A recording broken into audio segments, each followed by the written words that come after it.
एक तुम्ही समजून घ्या, हा काय 2000 कोटीचा भ्रष्टाचार नाही, हा 6000 कोटी रुपयाचा भ्रष्टाचार आहे।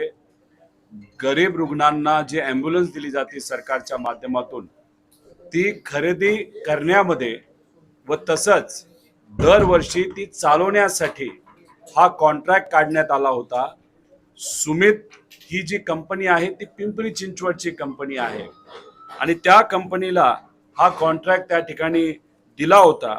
आणि या कंपनीचे जे मालक आहेत साळुंखे,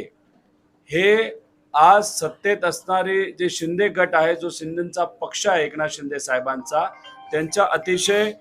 जवळचा एक व्यक्ती आहे, त्यांच्या एकदम जवळच्या नेटवर्क मधले असणारा तो व्यक्ती आहे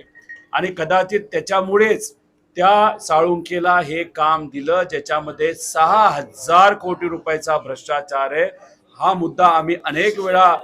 मुद्दा मांडलेला आहे, अधिवेशनात मांडलेला आहे, आम्ही पत्राच्या माध्यमातून सुद्धा